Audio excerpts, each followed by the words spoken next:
Located on 325 acres in beautiful Brown County, Indiana, Hard Truth Distilling Company is the biggest and the best craft distillery around.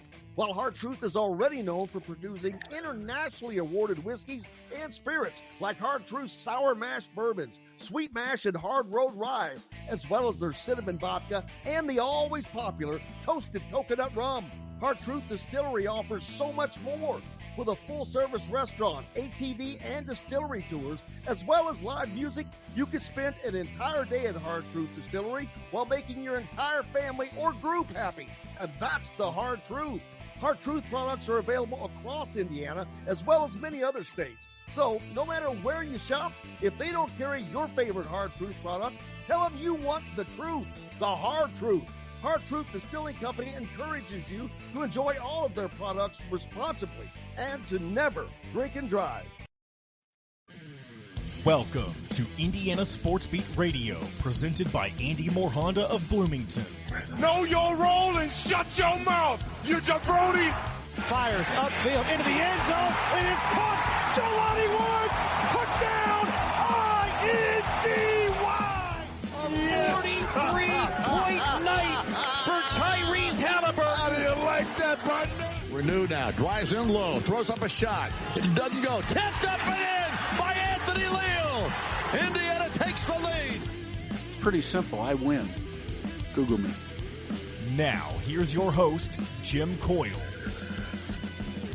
Good day, my friends, and welcome aboard to another edition of Indiana Sports Beat Radio, coming to you from the Hard Truth Studios, high atop Rick Haas #1 on this incredible Friday. Looking forward to a spectacular sports weekend, not only on the IU campus, but throughout the area. The Colts have a big game with Miami on Sunday to kind of wrap things up, but it starts today, as not only is there Hoosier Hysteria tonight for men's and women's Indiana basketball, the men's soccer team is hosting Michigan State at 7 o'clock tonight, so a lot of action going on there. The Fox broadcast crew is in town. We're going out to meet with them today, do some interviews. And then, of course, tomorrow, the Fox Big Noon Kickoff starts things off early. And they'll have the big mosh pit going with all the students and the signs and all of that. And leading right up to the kickoff of number 16, Indiana, taking on the Nebraska Cornhuskers in a pretty big Big Ten matchup. Big for Indiana because I expect them to win and to maintain their undefeated status and continue to stay in the conversation for reaching the top of the Big Ten and ultimately the college football playoffs. But that's a lot to get to, a lot to talk about. But we've got a lot to get to today. Our good buddy Todd Leary is on the program. Zach Ostman from the Indy Star will join us. Matt Taylor from the Colts as well. So looking forward to all of that and hearing from each and every one of you. Appreciate you guys.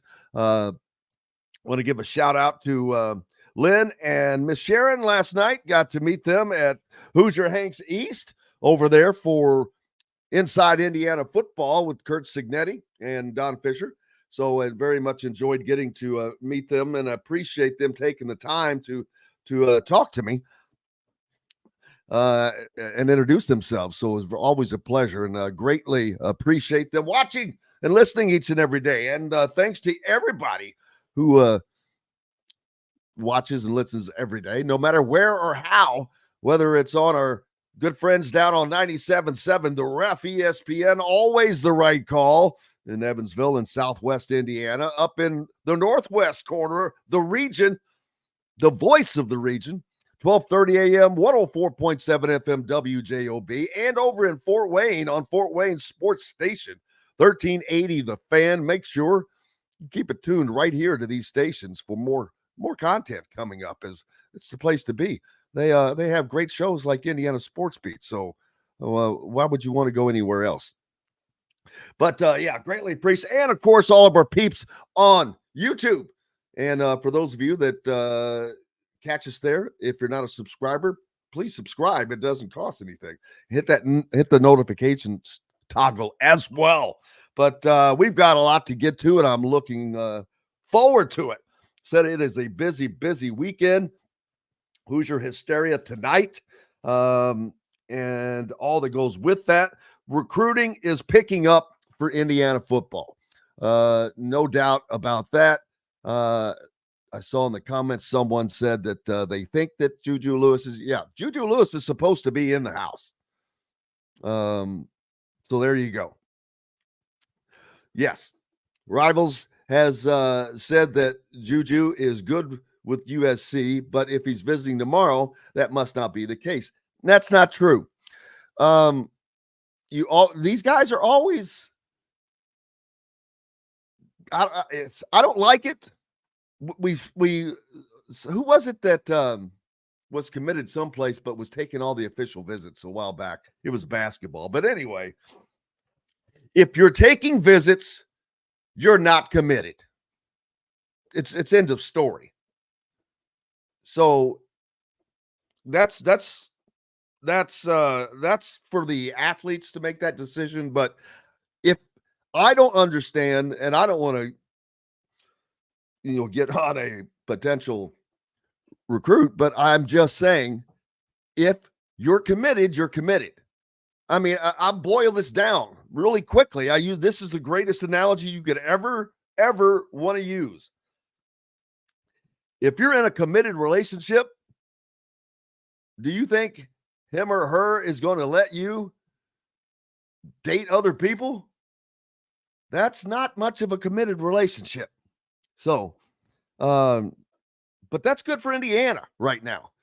But it's hard for anybody to ignore what is going on at Indiana.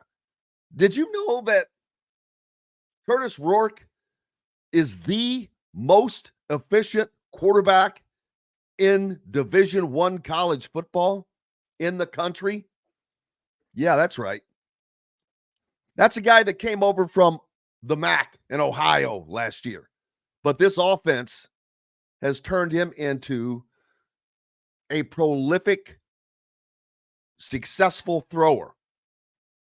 And it does that. And so there's no way that someone like Juju Lewis can ignore that. Look at USC right now. They're 3-3. Not exactly. Now, they've lost to some tough teams, but Brian, we can always leave it to you, man. But yeah, that's not only is Juju Lewis going to be in the house, but here's another one. But this is the opposite. Byron Baldwin was committed to Indiana, but decided he wanted to check some other things out. This is the guy that's being recruited heavily by Colorado. And so he decommitted, but said Indiana is still very much in the picture. He is coming this weekend. So now that, though, I respect a little more because he broke his commitment. He broke up with the girl and said, hey, I want to see other people, but I still love you or whatever. But I just at least want to make sure that this is where I want to be. That sounds kind of mature to me. So Byron Baldwin, the defensive back, that highly coveted defensive back that was committed to Indiana, will also be in the house on Saturday. It's going to be a big-time deal because having Fox here, they're going to make a big deal out of these recruits. The fact that Juju Lewis is there, the fact that Byron Baldwin is there, Colorado, deserve it or not, and the not is more, they get a ton of hype, a ton of pub because of Prime. Not because they're great, not because they have managed this unbelievable success, but they get the hype. And people related to that gets hyped as well. So, but that's going to work out to Indiana's benefit. Kurt Signet has been all over the place. That is, in and of itself, an advertising billboard for Indiana football and recruiting. It's crazy, but good for them. It's what it takes to build a program. I was on a show last night, and someone asked me that people outside of the program seem to think that Indiana is strictly built on the portal, which it's a mixture of being built on the portal and guys that were here. So, um,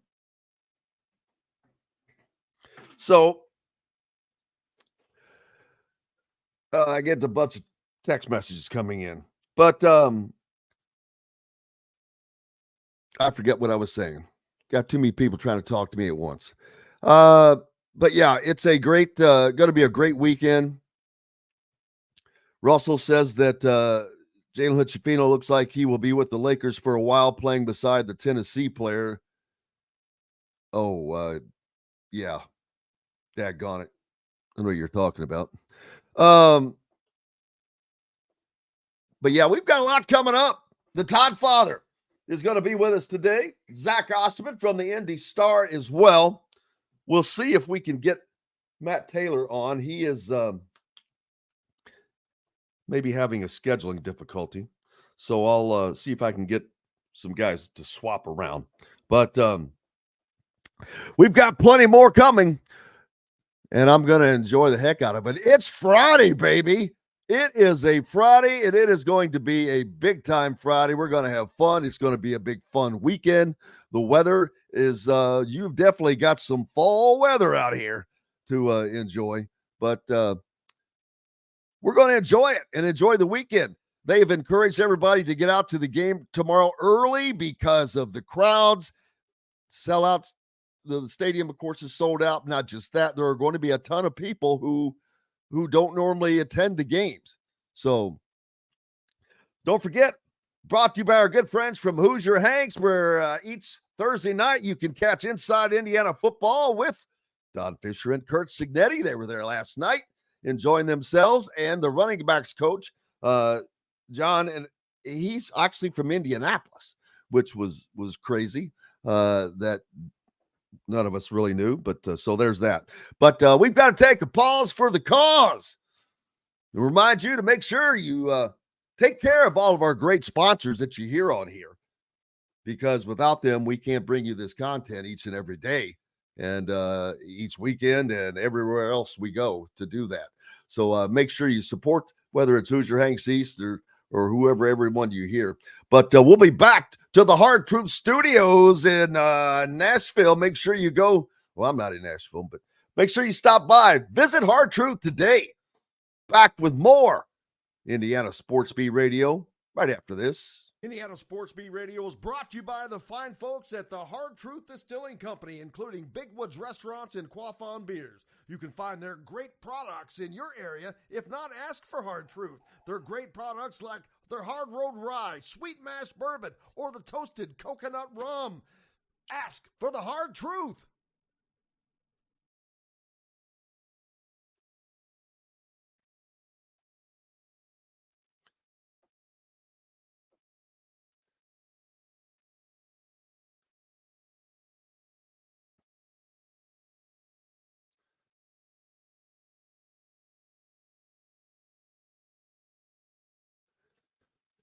All righty. You know, if I could figure out the time, we wouldn't even have to do that whole deal. Nope. Nope. Nope.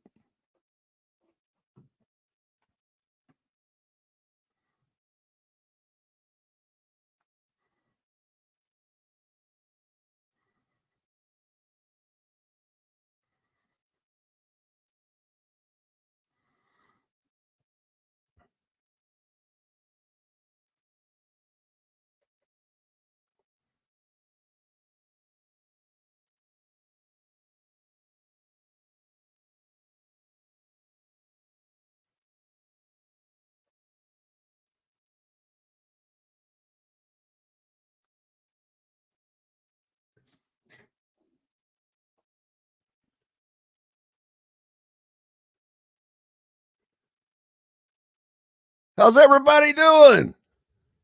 I love not having, even though I don't have anyone to talk to right now, I love not having a commercial. Hey, if you're listening while we're in a commercial break right now, if you're not a subscriber, please subscribe and hit notifications toggle and give me a follow on Twitter at Jim Coyle ISB.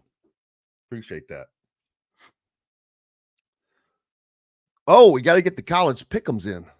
Daggone it, almost forgot about that. Can't not have that in. I think I've already made my picks.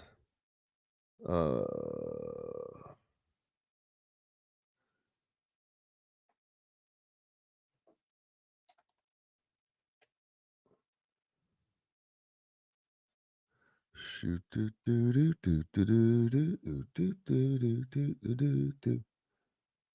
All right, college pick'ems.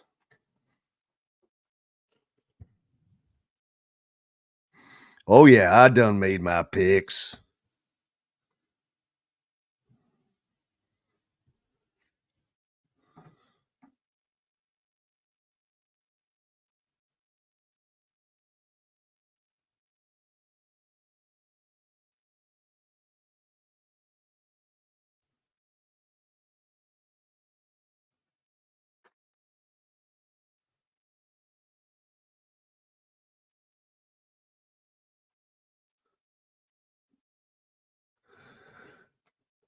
Okay, here we go. Let's see.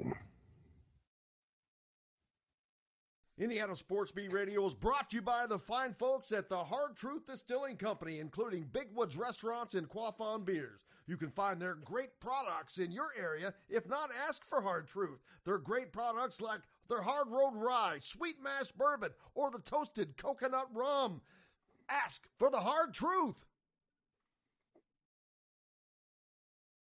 This segment is brought to you by RE/MAX Advanced Realty, Indy Home Pros team by Cheryl Sizemore.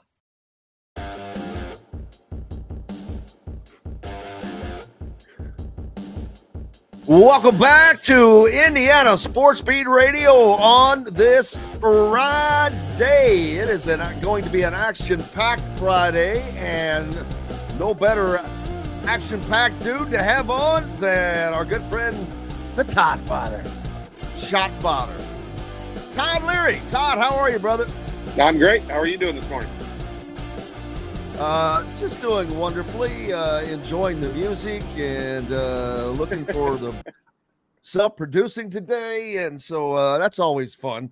All but right. It's like I feel like an octopus with 8 arms trying to do things. I bet. When we're doing that. But so you're out and about today, man. You couldn't slow the work schedule down, it looks like. Nope, not today. Today we got stuff to do, so we're on the move. Well, I guess it's always better than the alternative. But man, what a busy weekend. Tonight's Hoosier Hysteria, and it's changed. It's morphed from when we back in your era. Was it still Midnight Madness? Yep. It was Midnight Madness, and it was an actual practice, pretty much. Yeah. Now, and it was open though, right? Yep. But the cool thing about that was the reason it started at midnight, people, for those that don't remember, is because it was officially the first day you could practice. So people started waiting until 12:01 and having practice, which was kind of funny. But it's now morphed into kind of a dog and pony show, basically. When you say funny, it was funny for the fans. It wasn't so funny for the players, because we did that dog and pony show at midnight, but then about 9 a.m. we also had a full practice, and then about 3 p.m. we also had another full practice. And so it was that was October back in the 15th. days when there were no rules, man. Yeah, October 15th was not the fun day a lot of people think it is for us. Yeah. It was a completely different. There were no rules back then. They did not have the rules on how much you could practice, when you could practice, all of that stuff like they do today. Buddy, it was. I mean, I'm not complaining or comparing, but I go back to high school and football, and when you had those doubles and some teams started having triple triple practices a day. Instead of 2 a days, it was 3 a days. And it's like, wow. But hey, all the part of the golden youth, right? Yeah. I mean, hey, back in that time, like if you counted just watching film as a practice session, heck, we'd have some days they had 5 or 6 practices then. But yeah, it was definitely a different era. Indiana tonight bust out a team with a lineup that in my mind, there's no reason that they are not the favorite to win the Big Ten Conference. Although Purdue has been picked to win it, I still just look at that and shake my head thinking, okay, so you're telling me you think this team is just slightly less than it was last year without Zach Edey? And I'm like, no, I'm not buying that. Trey Kaufman-Renn is not going to fill his shoes. He will do it in a different manner, but you're not getting 30 and 15 from Trey Kaufman-Renn. It's gonna take a couple of guys to maybe do that, but it's not, and it's also going to be in a completely different way. I mean, he was a space eater. Yeah, but I mean, like I think Coach Painter and probably most coaches are smart enough. They're not going to try to recreate that team. Like they're going to have a completely different way that they play, and that's because the way that they play, they had built around Zach Edey. Like it's not like that's how Purdue has played over the years. Now, yeah, they do like to go inside a lot, but they're a team that's going to be. I mean, I'm telling you, we talked about the things that were hurting them 2 years ago when they were playing really well and had Zach Edey just becoming who Zach Edey became, and the knock on him at that point was their guards were too young. Well, those guards have 2 full years of starting experience now, and those guys are juniors. And you get an experienced backcourt that has an All-American candidate in it, in Braden Smith, like they're going to be good. Like there's no 2 ways about it. And we don't even know. Heck, they've filled that roster. There's 2 more 7'3" guys on that roster. Now, are they going to be Zach Edey right away? Probably not. But Zach Edey wasn't Zach Edey right away either.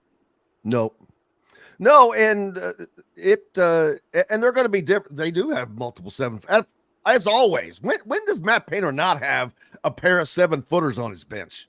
Yeah, well, I mean, they develop them. Why wouldn't you continue that? I mean, I think you're kind of seeing that same scenario play out at UConn right now, and they've developed players and got them to the NBA quickly, and now a lot of players are signing on board to do the same thing. Yeah, and Dan Hurley has done an incredible job, of course, over the last few years, back-to-back national champions. That hasn't been done in a long time, and a rare air.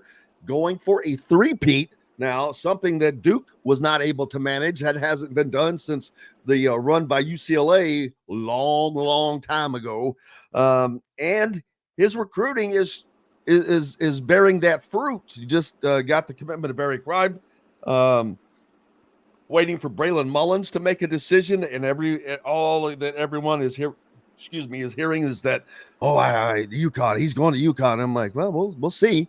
And everyone keeps asking, even on here, what's going on, guys?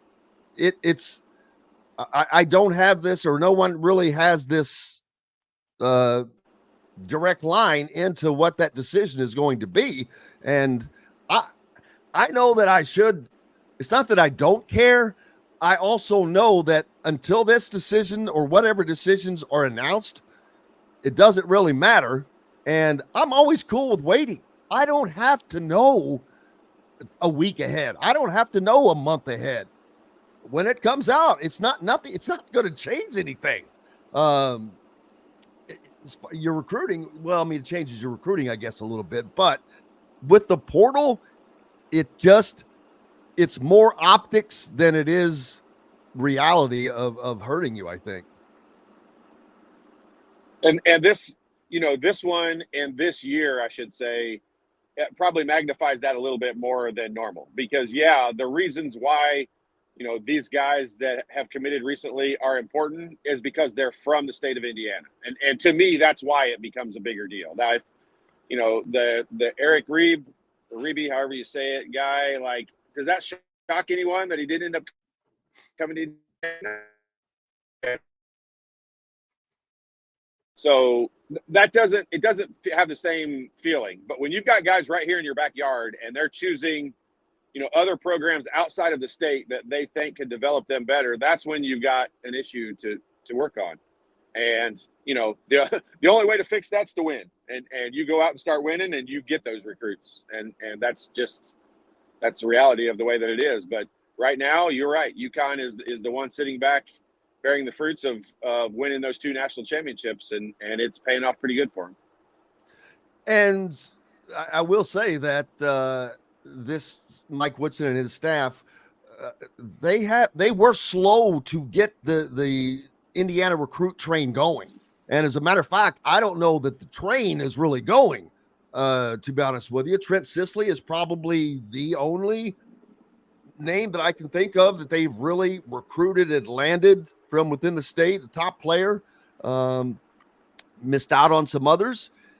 And again, that's all covered up by the transfer portal, but it does make you wonder why they don't feel that they can be raised up to the level they want to be at home. And so that is a big question if that turns out to be the case. And I think there should be inner perspective, but there won't be. Yeah, and you know what? Like, a lot of it comes down to the recruiting style and the coaching style of Coach Woodson and what he looks for and what he believes in. And, a lot of times the transfer portal it just makes everything different. Now, as long as it stays the wild, wild west the way that it is, and you can basically go get anybody from anywhere, recruiting – the ones that suffer the most, I've said this from the beginning, the people that suffer the most from this new transfer portal situation are the high school kids. And it doesn't bother the top 25, really, even the top 50, maybe even 100. But think how many kids there are across the country, trying to earn scholarships. And those guys from the 100 to 300 range in a recruiting rating system, they're the ones that suffer from this a little bit. Doesn't mean they won't get scholarships. It just means they have to take a little different route. Yeah, and we're still seeing a lot of recruiting going on. There's offers that have been going out. I saw there's a kid down in Evansville, Wrights, that just got an offer. He's in the 2027 class, but he's a 6'7" small forward. So lots of offers going out. Man, and with Indiana's football having the success that they're having, this has to be a great time to bring in recruits, because that's not something that Indiana, and not something that football is going to land a basketball player, but it's that environment that you bring him into. You're bringing him into this incredibly fun environment, especially this weekend when you have Fox here and all the things that are going on. It's nuts. But Indiana has not had many of those opportunities, and I think that together they will work to help each other recruit players. Well, I can tell you this, you're exactly right when you talk about the fun environment. When you bring someone in on a recruiting visit, nowadays you see a lot of pictures with the kids' families, and they're all dressed out in IU gear, and heck, the parents even have uniforms on, and siblings have uniforms on. Like, it's a big event. Like, the whole recruiting, official visit weekend, it's a big deal and a big event, and they make it a big show. But, when you get to go hang out with the players and they take you out and you go hang out and see what they do, when you get to do that in an environment like the football team is creating, that it can't do anything but enhance the visit that a kid has when they come in here. And so, yeah, from that side of it, Indiana really needs to be piggybacking on the success of the football team right now. And that's just such a fun thing to be able to say, because in past years, if there was a weekend just like this and there was Hoosier Hysteria going on and a football game, Hoosier Hysteria might be more of a draw for the football team than vice versa. But in this case, actually, that's obviously not even close to the case. Yesterday was Wednesday. I saw people driving into town in their RVs, already parking them over at Memorial Stadium, yesterday. And I've never seen anything like that in my years of Indiana football.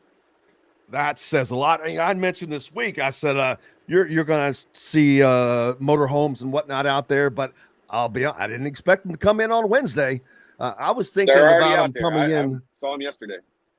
I'm not shocked. This is going to be, and Indiana has sent out a notice and said, hey, peeps, you might want to get there a little early this time because it's going to be crazy. And I keep telling people, it's not just the 52,000 people that are going to this game. I don't know how many thousands of people that will be there just tailgating, because a lot of people come and just tailgate and not to attend the game itself. But it's going to be a wild and crazy day, and I'm here for it, man. It's going to be fun because you don't get to see that on this campus very much, and I'm going to enjoy the hell out of getting to cover it all. As a matter of fact, we get to when we're done with the show today, after Fox has their rehearsal and run through for their Fox Big Noon Kickoff, and so we get to go out there and talk to those guys. But that's a cool thing, having that in town. That's why it's such. Everybody would love to see College Game Day come to Bloomington, and who wouldn't? But I don't see that happening this year because of the home games that Indiana has. Michigan has already been beaten a couple of times. That's not a draw for them, even if Indiana is undefeated at the time, unless it's because Indiana is undefeated and are taking on Michigan. But ESPN does not carry Big Ten games unless they happen to be playing, one of their schools at their place. So they're not going to try to promote the Big Ten much.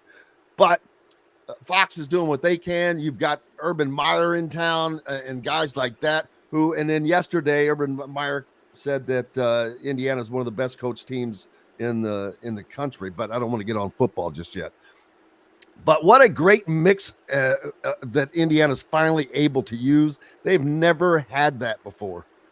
Yeah, no, they haven't. And, a big time when you've got Hoosier Hysteria in town, usually, especially this time of year, and I'll say it as an old guy, they like to show off the beauty of the campus, and which it is. I don't think you even find people that don't love Indiana University. They have a hard time disputing the fact that the campus is beautiful, and this time of year especially when all the leaves are changing. But now you get to add the excitement of football, and like I said, I didn't just see one or two RVs coming in yesterday. There's already a field of them out there. And so it's just a different atmosphere. It's not something – it caught my eye, obviously. It's not something I'm used to seeing, and that's just a cool thing. For all the programs, not just football and basketball, like for all of them, they'll all be able to piggyback on this and use it a little bit for recruiting. Absolutely. And it is just it's cool to see finally, after all these years – it's amazing that Indiana has, I'll be honest, it's utterly amazing that Indiana has sucked as bad as they have for as long as they have in football. There's just no reason when you look at too many other teams that at least have had runs, but it's all about making the right hires. And a lot of times, Nebraska's a perfect example. It's very similar. They hired guy after guy that they thought was going to be the man to turn it around. Scott Frost, of course, was the perfect fit. He was Indiana's Cam Cameron. I mean, there is no way that you look at Cam Cameron and what he brought that was not going to be perfect. It was a perfect fit. It didn't work. But now they've got the right coach in there. But we'll talk more about that on the other side. Talk some football. The Shot Father's with us. Don't forget myjumpshot.com.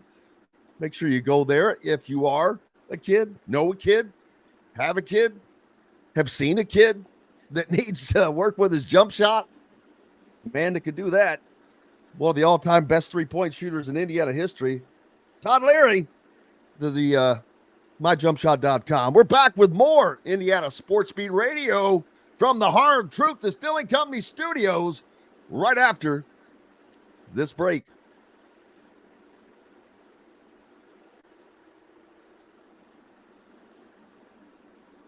Well, I couldn't get down to quick enough to play something. I'll leave that for the producer to take care of. At least I have one that can do that now. Oh, What's man. that? What are you in town this weekend? Yeah. Are you going out to the game by chance? Probably not. No. I know you're not going tonight because I'll be honest with you. I wouldn't be going if I didn't kind of have to. There's nothing. I mean, there's nothing that for us to gain. There's no interviews. Oh, I didn't pick the last game. Holy moly, that would have kicked me. SMU, yeah. All right, I'm going with SMU. Georgia, Texas. Not a lot of points. 48.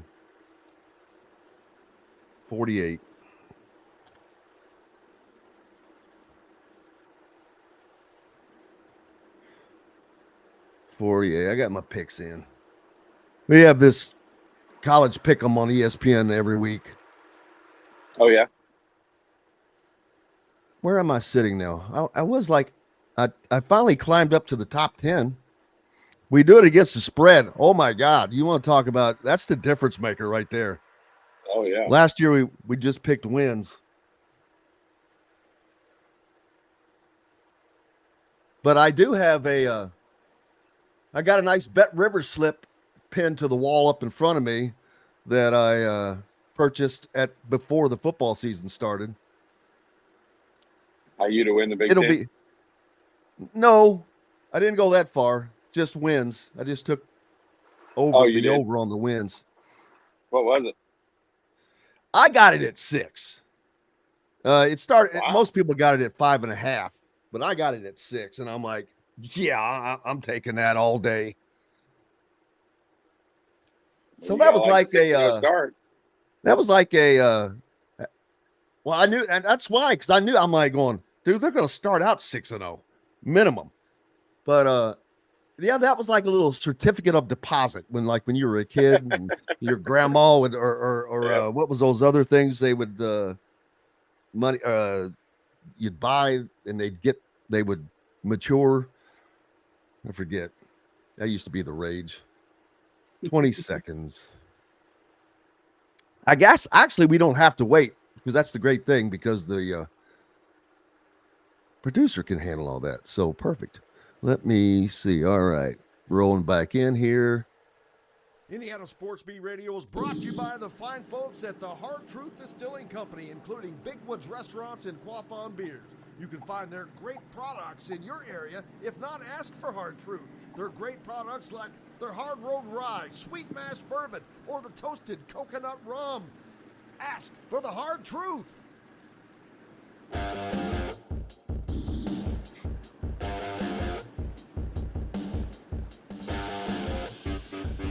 Welcome back to the Hard Truth Studios on this Friday. It's game weekend, man. It is going to be a fun weekend. Great weather.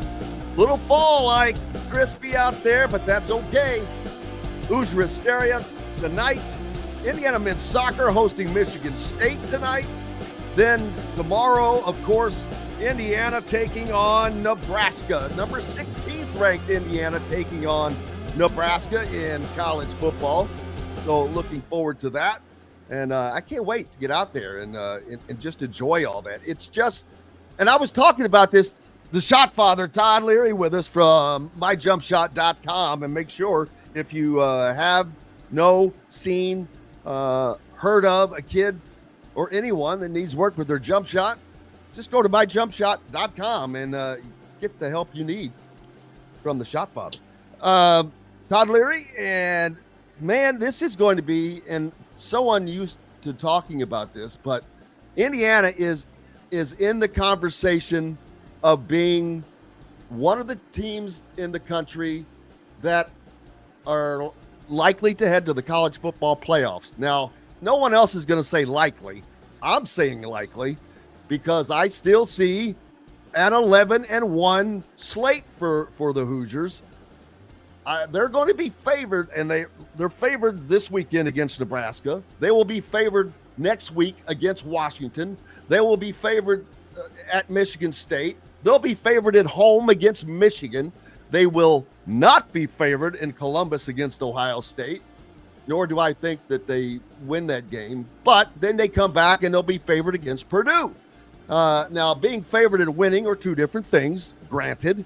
I just think that Indiana is set up to win all of those games and go 11-1, Todd. But the thing is, they're not going to be alone. 11-1 is going to be this magical mark, I think, because Ohio State already has a loss.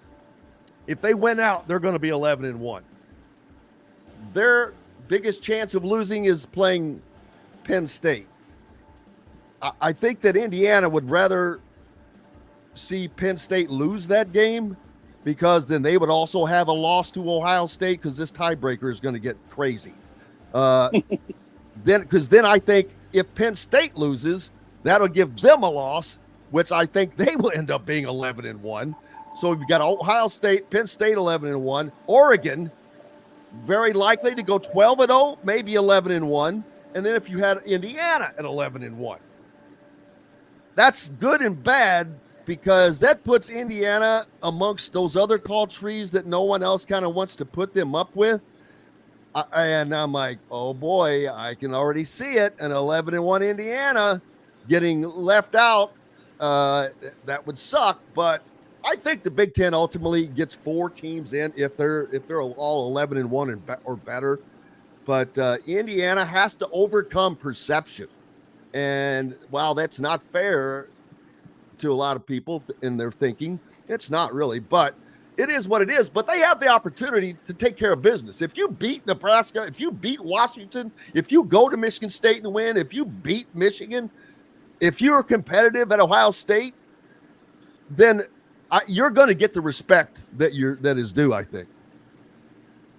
If they get to that point, yes. If they get to 11-1, they're at that point with the notoriety. I think this is where you can use it to their advantage. The notoriety that Coach Signet is getting nationally right now. As an IU football fan, I'm looking at that negatively. Like, I don't want him to continue to get this publicity, because it's going to be very difficult at the end of the season to hang on to him. I know we had this discussion last week and you disagree with me, but if Indiana's 11-1 and he has the same level of notoriety that he has right now, I do think from a football selection committee grouping, that does help them. I think that he's been talked about so highly by such big time people right now that if they get to 11-1, they're going to be looked at not just as your typical Indiana team at 11-1. They're going to be looked at a little differently. On the flip side of that, if they get to 11-1, I think that creates all kinds of issues for Scott Dolson and keeping him around at the university. Well, I tell you, they're going to probably have to pay him in the order that a big-time coach is paid. Now, I'm not saying they're going to pay him $10 million. They're not going to do that. I think they're going to have to pay him more than $10 million. Oh.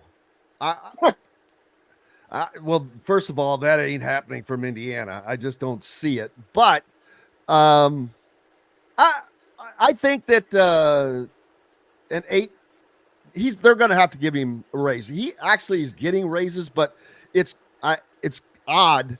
There's a lot of bonuses that are kicking in already halfway through the season. Bowl game, poof, he's already eclipsed that. These are like $100,000, $200,000 bonuses here and there. When in actuality, that's chump change in what we're talking in the grand scheme of what we're talking about. That is lunch money. Mark Stoops at Kentucky makes $9 million a year. That's a maybe better than average SEC team. They have not done anything, through that course, but in football, you're going to have to pay the price, because football ultimately is where it's the engine that drives the plane and where the money is going to come from. And Todd, there's been a lot of talk of the Big Ten SEC kind of forming just kind of controlling college football as we going forward. And I know that Greg Sankey, he'd love to see like an NFL type model amongst the best teams. And you better have your program at top acting and at optimum capacity, because you want to be in this, whatever it turns out to be. You want to be in that because that's where the money's going to be. Yeah, and I'm just, we're not, just as we talked about, we're not accustomed to having this level of excitement and the Big Noon Kickoff and all that in town, and College Game Day talking about us, and Pat McAfee and all the talk yesterday. You'll turn on the sports talk shows today, and at some point in time they will talk about Indiana football and Kurt Signet. And so I'm just saying, I don't want it to happen. I'm just realistic and understanding that the money is going to be different. And when you talk about SEC teams, they throw around different money than most Big Ten teams, including Indiana. And so it's going to be an issue they're going to have to discuss. I'm not saying I don't know Coach Signet. I don't know him well enough to be able to make a prediction, but I will say this. When the money is that big, and he really doesn't have a major tie to the state of Indiana, it's going to be on to him. That's my opinion, and I hope I'm wrong. Well, I get it, because why wouldn't that be the line of thinking? We're talking about Indiana here. So why would that not be the line of thinking? Right. Luckily for Indiana, I think that Signet is a different cat. He's just a different kind of dude, man. And his wife, he said publicly, his wife loves it in Bloomington. That's happy wife, happy life. He's got, he's still got the same recliner that's like 80 years old. So it's not that he doesn't like the money, but he's probably already doubled what he was making at James Madison. That's going to continue to go up. He's happy, I think. But I at the end of the day, he's 63, and I've said this so many times, he's doing something that no one else has been able to accomplish. And Agree. There are a lot of guys that are in that line. There are people on TV every week that tried to do it, and they couldn't do it. Urban Meyer said that this team is one of the best coached teams in the country, and I agree. And part of that is because his staff, Todd, his offensive and defensive coordinators have been with him for a decade. That's unheard of in any sport. I agree, but I don't expect that to stay the same either. Unfortunately, me either.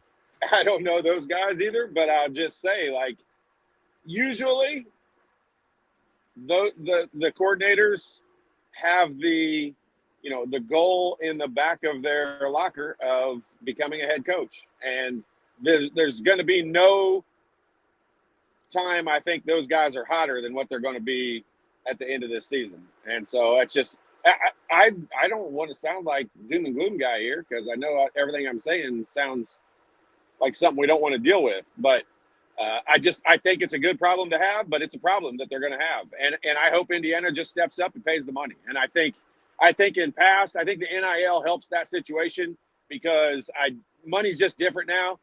They're throwing around money a little differently than they used to. And I do believe, I think Indiana will pony up and pay a lot more money than what they were intentionally or first thinking when they hired him they were going to end up paying. I think that number is going to be a lot bigger, a lot faster. I agree, because no one inside of the administration could have foreseen this transformation. I mean, even when I was saying, man, they're going to start 6-0. This didn't dawn on me on how this wave of everything would be. I was just looking at it by the numbers.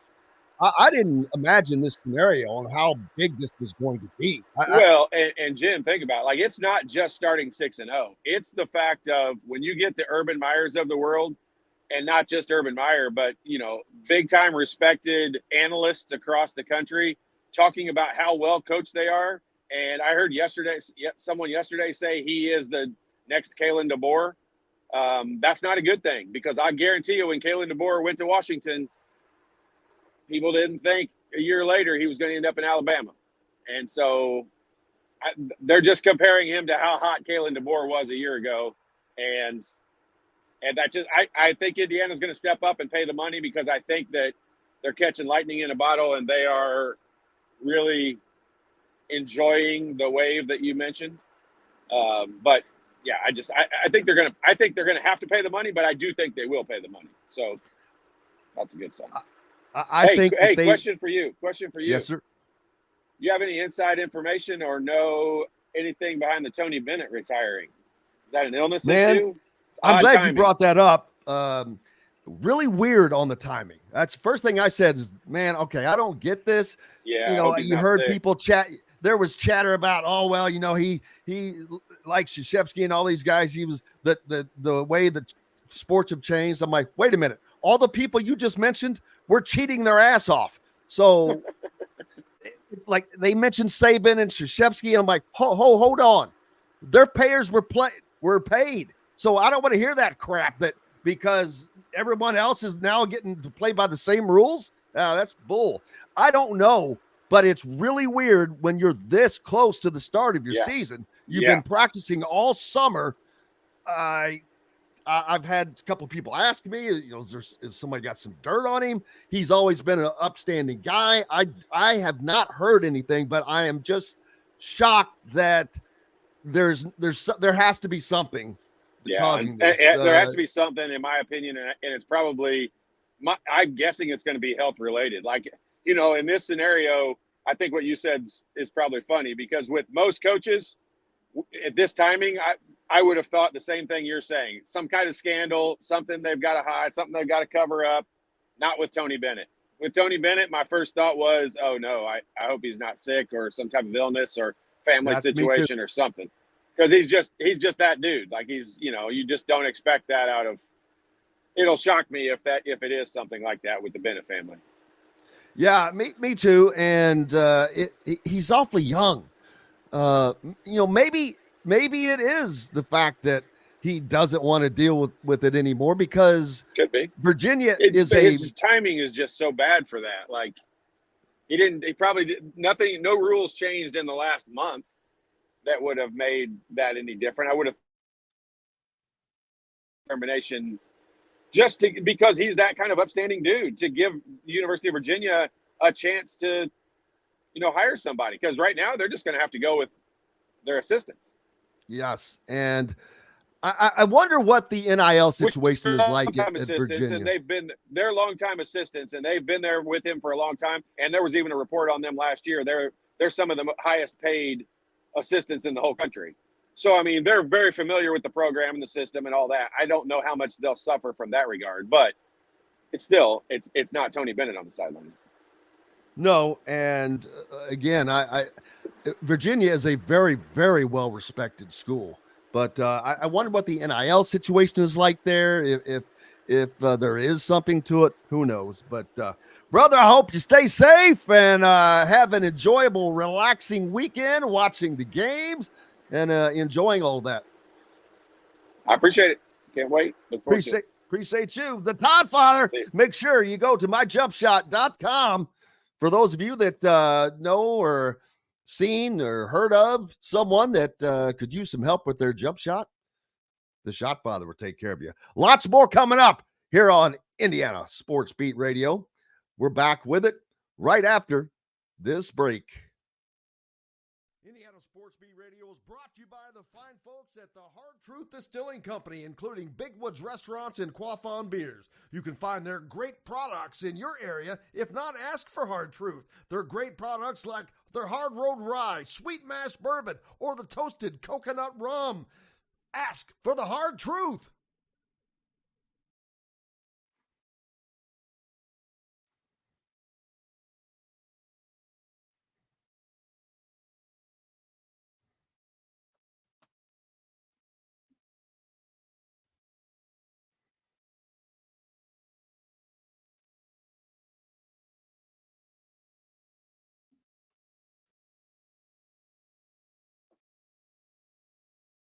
Who all's going to the game? Let's see. Let me get back over here.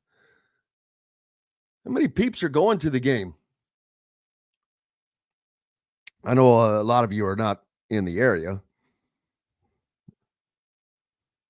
Hey, and don't forget, get out to, for those of you that are in the region, make sure you go visit Hard Truth Distillery and definitely tell them you heard about them on Indiana Sports Beat Radio. But if you make a purchase of a Hard Truth product, or go to Hard Truth, take a picture of yourself there or with your receipt, send it to me, and I will put you in a drawing for some pretty cool swag. Got to take care of the peeps to take care of us. Same thing with Andy Moore Honda.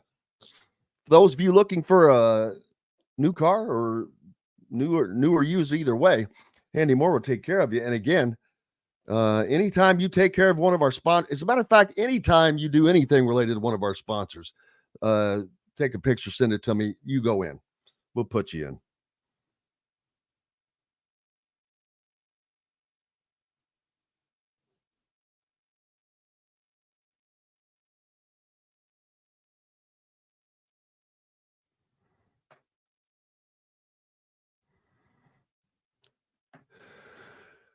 Oh, 56.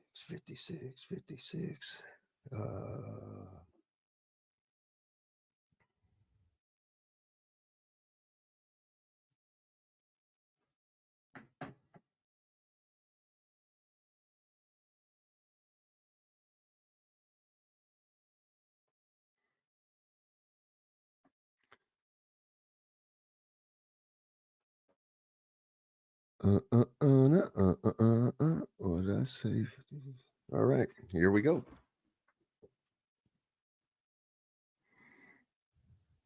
Andy Moore Honda is Bloomington's #1 Honda dealer for a reason. Buy a new Honda and get a 3-month break from car payments. That's right, no payments for 90 days. That includes the all-new, all-electric Honda Prologue, and you get it for just 0.9% financing. Or the 2024 Honda Ridgeline Black Edition, or the Honda Accord LX, both for just 1.9% financing. Get more to your door from AndyMooreHonda.com, Bloomington's #1 Honda dealer and your best place for new and used vehicles.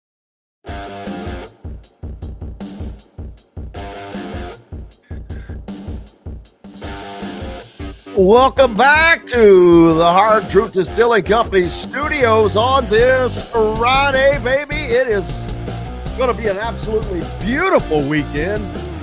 Blue skies. Temperatures in the low 70s on Saturday. You're going to have to bundle up, tailgate tomorrow, and get there early, because I know a lot of people are. You has encouraged everyone to get there early. You heard the Shotfather Todd talk about all of the motorhomes that were already going out to the sports complex on Wednesday. Man, they're ready, and with good reason. They should be. It's going to be an absolute blast of a weekend. Baseball playoffs are still going on. Guardians cap a great comeback with a 2-run home run in the 7th, and I believe that eliminated the Yankees, didn't it? So, yeah, 7-5, the Guardians over the Yankees. Final in 10. The Yankees actually lead that series 2-1, so I haven't been able to keep up with baseball. There's too much going on. There is funny though. There's one of the headlines that I'm looking at. Hold on. Let's get to Matt Taylor. Hello, Matthew. How are you, sir? I'm good. Can you hear me? Absolutely. How are you doing, brother? I'm good. Just driving into work, brother. How you doing? Cannot complain. It is a tremendous weekend. At least for sports weekend in the Indiana area, period. As there's so much going on. There's Hoosier Hysteria that is tonight for Indiana. Then you've got, of course, they've got a football game tomorrow. I'm not sure if you've heard. Yeah, just a little get together with Nebraska, man. It's gonna be awesome. Then you got the Colts factoring into the equation on Sunday, their only home game for the month of October. So yeah, they're all big, and they're big because they're all the next games. So fired up for it all. Absolutely, yeah. That is the entire slate. You run Friday through Sunday as the Dolphins will come in to Lucas Oil Stadium, and hopefully it's 2 in a row for the Colts. Matt, their offense has been pretty damn good for not having your starting quarterback, not having your starting running back, partially not having your starting wide lead star receiver until he came back and did a Willis Reed last week. But Joe Flacco, man, he's going to get an award for something.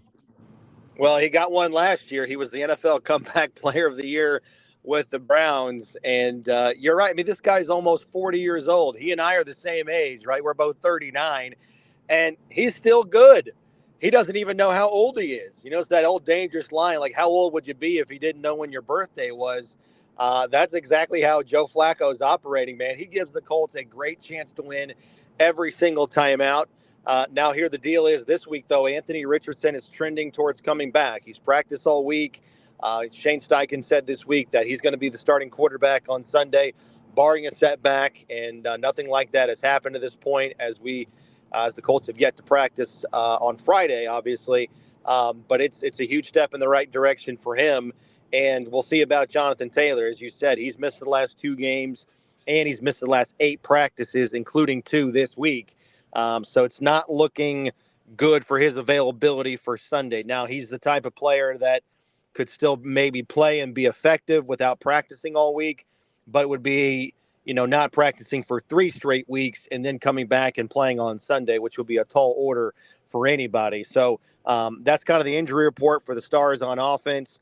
But it's a huge game for the Colts. Got to get this one because the schedule's going to heat up, man. It really is, starting next week with Houston on the road and then Minnesota on the road as well. So it's that old adage, right? It's not who you play, it's when you play them. And right now the Colts get a break because the Dolphins last year were really good, really prolific on offense. That's not at all happening right now with this team with Tyler Huntley as their backup quarterback. So you got to get this one at home because the schedule's definitely going to ramp up starting next weekend. No doubt. And this is getting that win over Tennessee was huge in a couple of different ways because they played an unusual amount of divisional games early in the year. They do. And had they lost that game, they would have been 0-3 inside the division. And, certainly nothing's impossible, but it would have been really tough to win the AFC South, including one of those being to the Texans. As I said last week, I think the the Texans, they won the AFC South a year ago with a record of 4-2 inside the division. So that's kind of the standard that you're trying to get to. So you're going to have to put some good performances together starting next weekend down in Houston. But I think the biggest part of last week in terms of momentum is that the defense finally kept a pedestrian offense middle of the pack. The Chicago Bears and the Steelers and the Jaguars, they put up big numbers, and these are not juggernaut offenses so far on the season. And the Colts turned them into, the Chiefs or the Bengals for an afternoon. So you got to do a better job, I think, across the board. But they did for at least one afternoon against Tennessee. The big part of that game was they won the fourth quarter. They won the fourth quarter 10-0, which was a good step in the right direction. And again, you're in the valley of the bad offenses now, and Miami, no disrespect, they might be the worst of the bunch. They're scoring only 12 points per game with a backup quarterback. So the defense has to have another good performance on Sunday. Absolutely, and that was the key because Indy should have could have easily won the Jacksonville game in Jacksonville and vanquished that streak, but the offense did everything they could to win that game. The defense just could not stop Trevor Lawrence and crew. No, I mean, it's a shame because, Joe Flacco, dating back to last year, he's got the best QBR in the NFL since he took over as the Browns quarterback, I think in week 13 of a year ago. And when he starts, he's 6-2 in that time. He should be 7-1 because you score 34 points on the road in the NFL. That should be enough to win, but obviously it wasn't, as you alluded to. So that one was a missed opportunity, especially when you factor in that, a week later, the Jaguars go on the road. They play in London against the Bears, and they look terrible, which makes that loss look even worse for the Colts. So, yeah, I don't know what it is. I mean, I wish I had the answer. Whatever is going on, it just continues to plague the Colts. Whenever they play the Jags on the road, they just come up empty. And Jacksonville is one of the worst teams in the NFL at the time of these matchups, in the last decade plus. So it's a riddle. I can't figure it out, but I guess the good news is, or the silver lining is, that game's behind you. It happened early enough in the season that you can still kind of string some wins together and hopefully overcome that loss. How about Michael Pittman Jr.? No one thought he was going to play, but not only does he end up playing, but makes probably the play of the game. Well, he makes the two plays of the game. Arguably, you're right. I mean, it was really bizarre how everything went down last week. You had a bunch of national reports from some very credible sources and some very credible dialed-in people. And I don't know, maybe it was just a little bit premature, but Michael Pittman Jr. sat down, had a hard discussion with his dad and some other people that are close to him. And he said, hey, I want to be there for my teammates if I can. If I can play, I want to give it a go. I mean, some of these reports had him going on IR and out for at least 4 games. And he guts it out, and there he is. I mean, a week ago today, he's out there practicing, looking good. He's full go, and then makes the game-winning touchdown catch in the fourth quarter in Tennessee. Then with the game-sealing catch for a first down of the 2-minute warning to put the game out of reach for the Titans. Those were some huge moments, and this was a guy that, again, just a couple of days prior to that it was very ominous on what the rest of his season was going to look like. Now, that being said, I think it's probably fair to say that he's going to deal with this nagging back injury for the remainder of the season, but he's one of the toughest guys I've ever seen. And, if he's at whatever it is, 60, 70%, that's better than nothing in the eyes of Michael Pittman Jr. And so he's going to give it a go just like he did last Sunday, as long as he can tolerate that pain. Tougher than me, Matt? I mean, Jim, I love you, but I'm going to say that you're not taking 35 hits a game on Sundays in the National Football League. It sounds like I have, trust me, but you are very, very accurate in that, an astute assessment. A huge weekend of football for Indiana, and man, it's not that. It's still weird to say, even though I kind of expected this. I've just was talking with Todd Leary, and I was talking about, I thought that Indiana was going to be 6-0, but what I didn't think about was all that is coming with this. The constant Signetti's everywhere. Everybody wants to talk to Curt Signetti, as they should. I mean, he is doing something that nobody else could do at a place where no one else could do it. And it's pretty amazing just to watch. But the transformation, the stadium sellout, it's just going to be an absolute blitz of a weekend. And you had Hoosier Hysteria to that tonight. So it's just going to be crazy on the IU campus. Well, I personally identify so much with Curt Signetti. I've never met the guy. I hope I can soon one day, because I'm really fascinated by this guy, just to hear him talk. And the reason why I identify with him so much is because he is so process oriented. And as someone that's type A and likes to get their hands on everything, I can totally identify with that. Like, I can jive with that dude, and holding people accountable, holding yourself to a high standard. Man, that really speaks my language. And what I've said about Indiana football for the last 20 years, as an adult football IU fan, he is coming in and proving me right.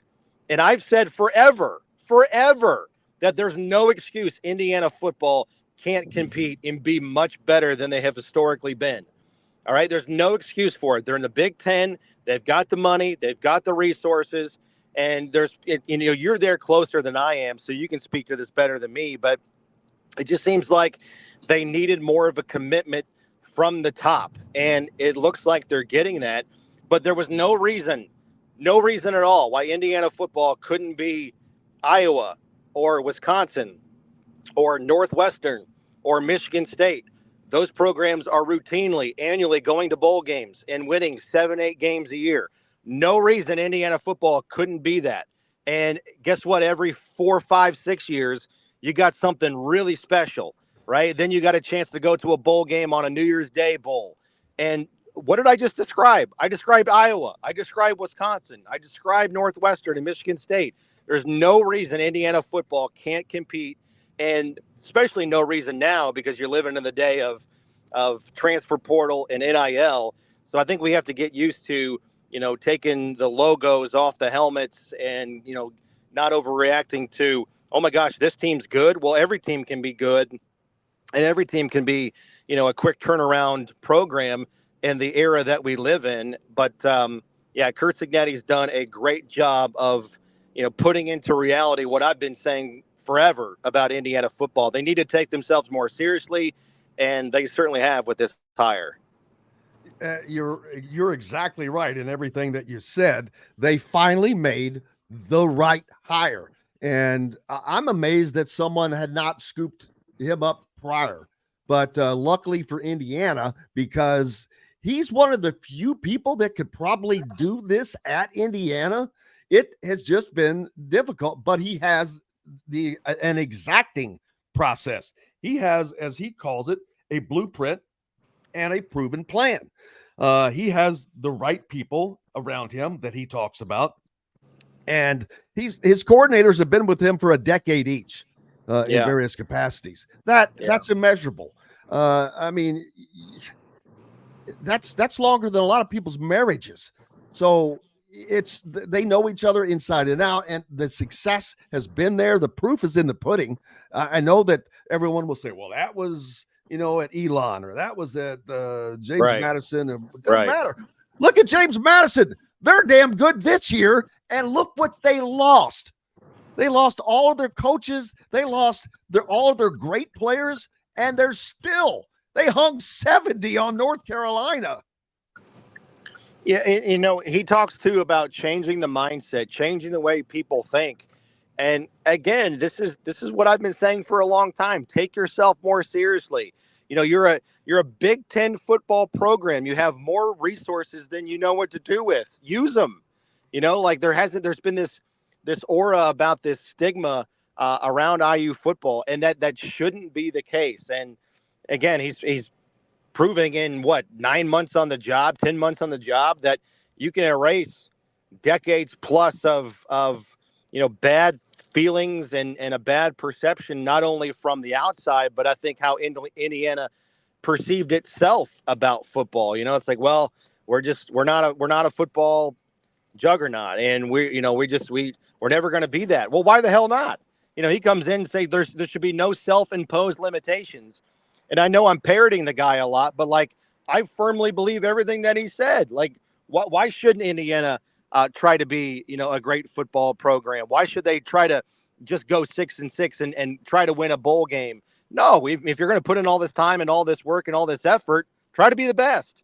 And that's obviously what he's doing. And I think they got a shot to do something incredibly special this year. Absolutely. I agree with you, brother. Last thing, you have a pick for the game this week, tomorrow? For the Colts game or the IU game? No, I wouldn't. The Colts game, we expect the Colts to win. Hi, Matt Taylor here for an interview for the Colts. Sorry, Jim, I'm trying to get into work here. It's kind of crazy, man. I'm on the intercom. That's what live it's all about, baby. That's what makes it so fun. This is the real stuff happening, baby. Matt arriving at the Colts facility as, of course, Matt Taylor, the voice of the Indianapolis Colts. Trying to get into the stadium today, man. Trying to get through security. I would think that they would know you by now. Well, they got this band competition going on. There's thousands of people in town for a band competition at the dude. You know how much I would have paid just to hear you say, "Yo, dude, man, Matt Taylor, I'm with the band." Yeah, I'm with the band. Yeah, I'm a groupie for the marching bands. But I'm with the band, man. No, I was talking about tomorrow's game, Indiana, Nebraska. Nebraska's got a very, very solid defense. I think their offense is just better than average. Indiana's defense is not quite what Nebraska's is probably, but they're right behind them statistically. The 11th best scoring defense in the country, but Indiana's offense is 0.2 of a point off of leading the nation in total offense. Curtis Rourke is the most efficient quarterback in the country. Is he an NFL quarterback? You know what? That's a really good question. I mean, based off of everything that I've seen, he's certainly within the conversation of being looked at. And I mean, I can tell you that he looks. I'll just say this. I mean, I'm not a talent evaluator or a scout, but he looks better than some of the guys that have been drafted in the last couple of years. I'll tell you that. So yeah, it's going to be a fascinating game. I got Indiana winning this game. I think it's going to be close, but I think the fourth quarter and the crowd and the home field advantage and, some of those coaching intangibles that we've talked about, I think those, come to the forefront late in the game. And listen, if Indiana wants to do something special, you got to win games like this against a, historically great program, a team this year that's having a really good season. I think they're 5-1, Nebraska. And I'll just say this, Jim. All right, here we go. So the Colts have 4 out of 5 on the road in the month of October. So that means in a span of like 42 days from late September until early November, I get 1 day off of work. All right. So there's a couple of like travel days in there, like leave on Saturdays, which I count as work days because I'm not at home and I'm, not doing some personal things that you got to get done. So you got a lot of time management and you got to budget some things. But my 1 day off of work in the month of October, I will be spending down in Bloomington going to this game. That's how much I want to go to this game. 1 day off of work, and I'm going to spend it watching football, watching the Hoosiers. For the Nebraska game? For the Nebraska game. I'm going tomorrow. Are you going alone? I'm going to drive down alone and meet up with some friends, I think. And then, take in the game and just be a fan for a couple hours. I was going to say, you're more than welcome to join us on the post-game show afterwards. Oh, hell yeah. Where you at? We'll be on the field. I'll text you and get you down there. All right, yeah. Give me a credential and let's roll. Let's do it. Absolutely. I'll reach out to try to get you credential today, as a matter of fact. That's awesome. I'm all about it. We'll see.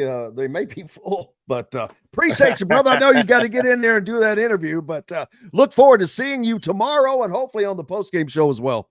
All right. Can't wait for it, man. Have a great day. Appreciate you. You as well. Matt Taylor, the voice of the Indianapolis Colts. Make sure you give him a follow and stay up on his the awesome job he does each week on every game for Indianapolis. We've got lots more coming up from the Hard Truth Distilling Company studios right after this break. Indiana Sports Beat Radio is brought to you by the fine folks at the Hard Truth Distilling Company, including Big Woods Restaurants and Quaffon Beers. You can find their great products in your area. If not, ask for Hard Truth. Their great products like their Hard Road Rye, Sweet Mash Bourbon, or the Toasted Coconut Rum. Ask for the Hard Truth.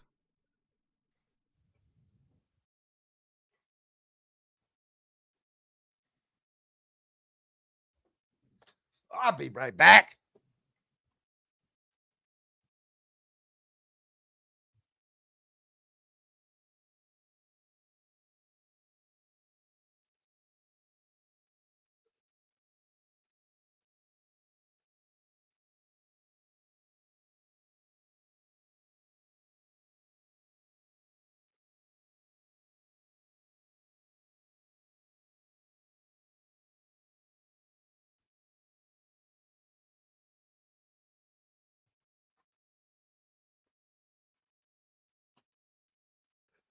We back, people. How is it going on this Friday? I'm jacked, man.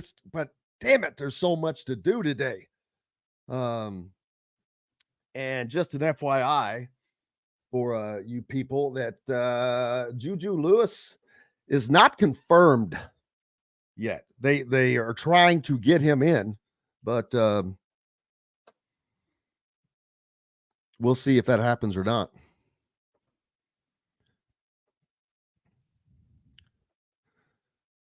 But a gigantic list of visitors. I'd like to blow this up here so I can see it. I can't read that. Let's see. Okay. Oh, it's time to come back. No. Almost. Oh, I don't care. Document convert. All right. Let's get down here. Oh, we have not changed anything.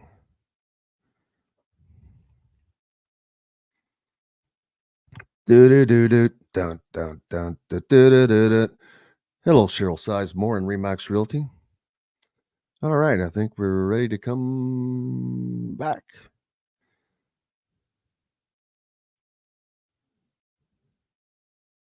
This segment is brought to you by Remax Advanced Realty, Indy Home Pros team by Cheryl Sizemore. Indiana Sports Beat Radio is brought to you by the fine folks at the Hard Truth Distilling Company, including Big Woods Restaurants and Quaffon Beers. You can find their great products in your area. If not, ask for Hard Truth. Their great products like their Hard Road Rye, Sweet Mash Bourbon, or the Toasted Coconut Rum. Ask for the Hard Truth.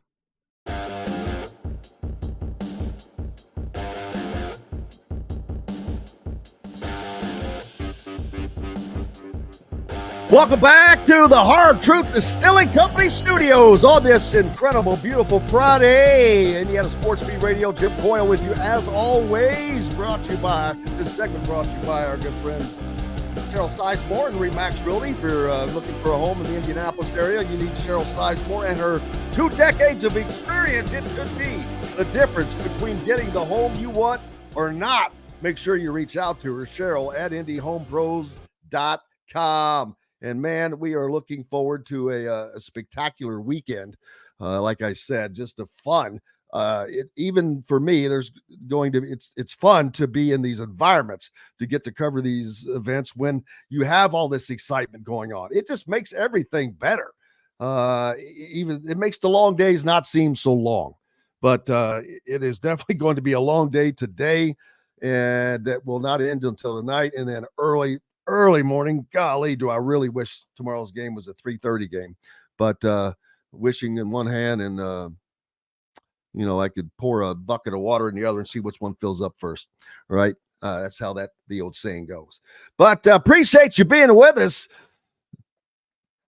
Haven't heard from Zach Ostman. Normally he is with us here on each Friday, but we'll see. Indiana is a 6.5 point favorite in this game tomorrow. The last I had checked. I don't know that has had a reason to change, but we'll see. Let me check this real quick. I think that they more than cover this, while I think that this is going to be still a 2-score game, a 2-score win for Indiana. But by that, I mean like 38-24 or 27. I don't know that. I don't think Indiana gets into the 40s like they have, because this defense should be enough to disrupt them and slow them down. I don't think that Nebraska's defense is enough to stop Indiana. Slowing them down and stopping them, two different things. But they're just too prolific. And Nebraska's offense is just better than average. They are, with all the talk of Dylan Raiola, Nebraska is 9th or 10th in the Big Ten in passing. That's just middle of the pack. As a matter of fact, get these stats up here. He's behind some guys that might surprise you. As a matter of fact, there he is, Dylan Raiola. He's 10th in the Big Ten in passing. 10th. He's behind Billy Edwards Jr. of Maryland, who just got destroyed by Jack Lausch and Northwestern. Jack Lausch last in the conference, but he had a rough start. He's had a good last couple of outings. But Luke Altamar at Illinois is listed ahead of him. Max Brosmer from Minnesota listed ahead of him. Drew Alar from Penn State, of course. Will Howard from Ohio State, of course. Miller Moss at USC ahead of him. Will Rogers is from Washington, has the most passing yards at the moment, but they've played 7 games while 1, 2, 3, 4, 5, 6, the 7 quarterbacks behind him have not gotten their 17th game in yet. Or their 8th game in yet, or 7th rather. So they will all pass him. But Curtis Rourke is the most efficient quarterback in the country. That is to me what is going to make the difference in this game for Indiana. And looking forward to that.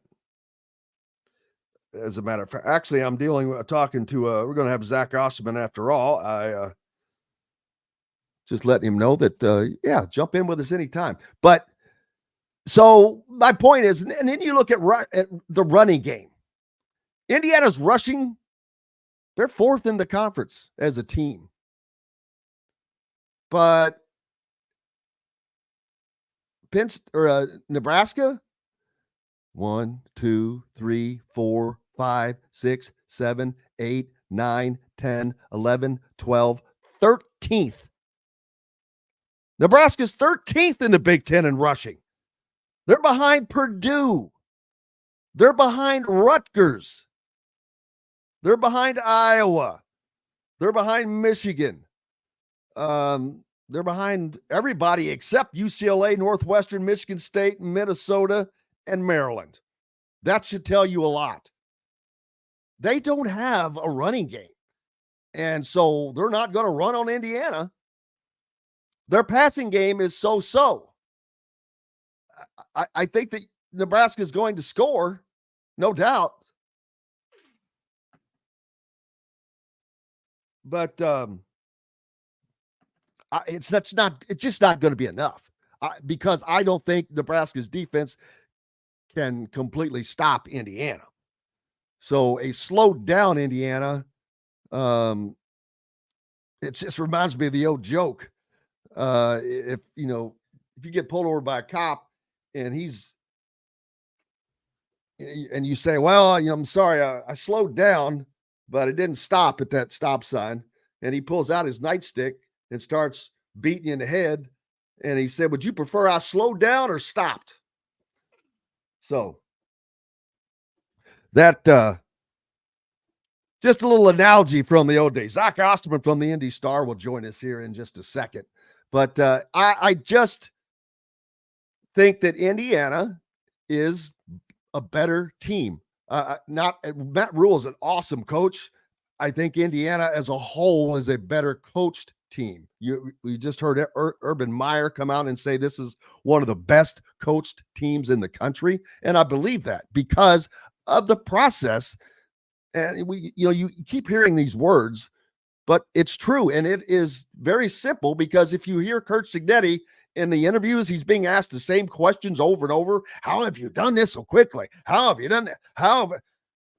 He just keeps talking about having a blueprint and a process. And the fact that he has been so consistent in all those answers, they don't change. It's because that is the answer. That is what they have done. It may sound like a simple formula, but it's not. There's a lot that goes into making that formula come to be a reality. And that's the difference. But that's why that has been working for Indiana, even though it shocked everybody. And I get that it shocked everybody because they're used to losing. It's the losingest program in the history of Division I football. most losses of any school that there is. But Kansas was like that. Lance Leipold came in. They kind of had a big-time change. They've dropped off, but this has just been – it's an amazing story for college football as well. And college football is really starting to dig this. I've said it many times. I am just loving the college game right now. So I'm looking forward to that. We're going to take a quick break and get ready for Zach Ostman to join us from the Indy Star as we'll continue to talk about all the happenings that are coming up, the visitors that are on tap for this weekend, some big-time names. I mentioned that Byron Baldwin is going to be in the house. That's huge for Indiana because he decommitted. Rarely do you see a guy that decommits to a school come back to visit. So all the chatter from Colorado, all that, they're getting all the pub and all that, but Colorado seems to be more hat and not much cattle, if you get my drift. We got lots more coming up here on Indiana Sports Beat Radio from the Hard Truth Distilling Company studios. Make sure to visit Hard Truth today. Stop by the great place out in Nashville, Indiana for a visit. You can take the whole family, enjoy a great meal. They have live music. They have cabins to stay overnight, tours. It's incredible. But we'll be back with more right after this. Located on 325 acres in beautiful Brown County, Indiana, Hard Truth Distilling Company is the biggest and the best craft distillery around. While Hard Truth is already known for producing internationally awarded whiskeys and spirits like Hard Truth Sour Mash Bourbons, Sweet Mash and Hard Road Ryes, as well as their cinnamon vodka and the always popular Toasted Coconut Rum, Hard Truth Distillery offers so much more. With a full-service restaurant, ATV, and distillery tours, as well as live music, you can spend an entire day at Hard Truth Distillery while making your entire family or group happy. And that's the Hard Truth. Hard Truth products are available across Indiana, as well as many other states. So, no matter where you shop, if they don't carry your favorite Hard Truth product, tell them you want the truth, the Hard Truth. Hard Truth Distilling Company encourages you to enjoy all of their products responsibly and to never drink and drive.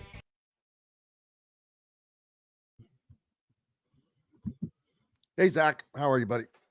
Hey, sorry. That's all right. Oh, it's no worries. It works out just fine. Matt Taylor had an interview he had to do at 10, so he moved to 9:30 since I hadn't heard from you yet. So that worked out perfect. Appreciate it. I was just picking up around the house and trust me, I run my computer and really wasn't paying attention to what time it was, to be honest. I'm sorry. Are you going out there this afternoon? Yeah, I think so.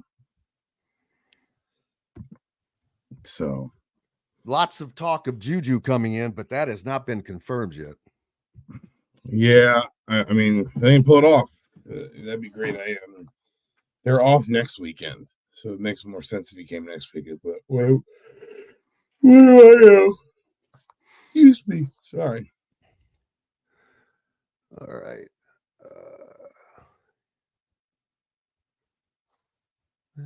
Man, I didn't check that really go well. We don't have to wait. My producer will edit in the spots. Let me just get ready to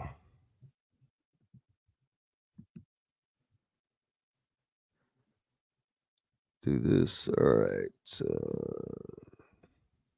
Andy Moore Honda is Bloomington's #1 Honda dealer for a reason. Buy a new Honda and get a 3-month break from car payments. That's right, no payments for 90 days. That includes the all-new, all-electric Honda Prologue, and you get it for just 0.9% financing. Or the 2024 Honda Ridgeline Black Edition or the Honda Accord LX, both for just 1.9% financing. Get more to your door from AndyMooreHonda.com, Bloomington's #1 Honda dealer and your best place for new and used vehicles. This segment is brought to you by The Ugly Grouper.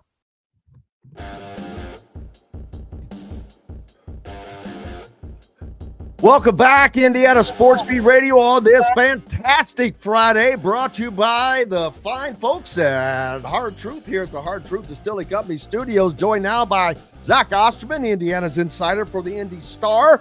And Zach, this is just what you would call a pretty damn big weekend on the IU campus for sports. There's so much going on. You've got Hoosier Hysteria tonight, of course, for men's and women's basketball, in addition to the men's soccer program hosting Michigan State at 7 in a match. And then, of course, a gigantic game for Indiana tomorrow, one of the biggest games that they've had on campus in a long time, because there is so much meaning to this game. As a matter of fact, I can't remember a game.